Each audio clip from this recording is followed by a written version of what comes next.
pozdraví a oslovení. Dobré ráno vata bejani baš. Dobré ráno bejani baš. Dobrý den vata rož baš. Dobrý den rož baš.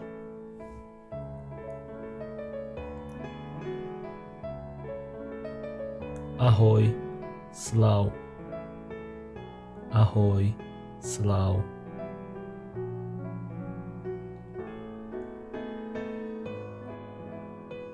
Dobré odpoledne, vata dvojný ворот baš.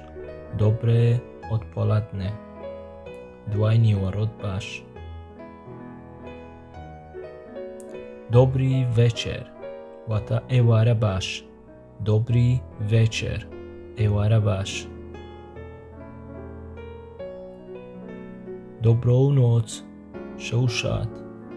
Dobrou noc, vata šoušat. Promiňte, prosím. Buburin tkaya. Promiňte, prosím. Buburin tkaya. Z dovolením. Z dovolením. Vata be armati. Kate kesek pesh degre. Čekáte na mne? Cauranim dekan? Čekáte na mne? Caurwanim dekan? Rád vás vidím, خوشحالم که ایواده بینم. rád vás vidím. Dlouho jsem tě neviděl, máme kizora tom nebíniva. Dlouho jsem tě neviděl.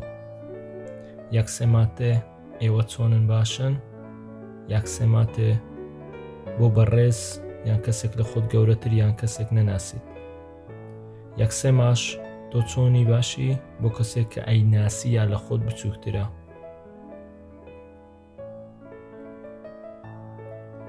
Jak se má vaše rodina, ماڵەوەتان چۆنن. Jak se má vaše rodina. Mieliście przyjemną cestu, a jakieś takie خوشتان هەبوو؟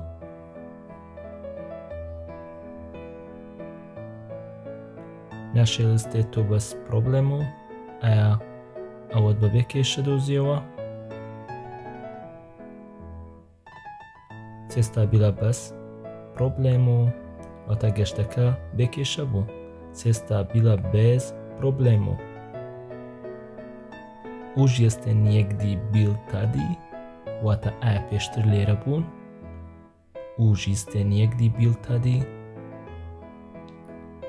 Děkuji za optání. Spas بۆ هەواڵپرسین بۆ پرسین. Mam se dobrze, a wy? من باشم ئەی ئێوە؟ A wy بۆ بەڕێزە بەڵام ئاتی ئەی تۆ؟ نەمەهۆسی ستێژۆڤات. ناتوانم گلەیی بکەم. نەمەهۆسی ستێژۆڤات. Vypadáte dobře, vata baş derdekەون. باش دەردەکەون. Pane, بەڕێز بۆ پیاو بەکاردێ. Pane. Pani خاتوون بۆ ئافرەت بەکاردێ. Pani.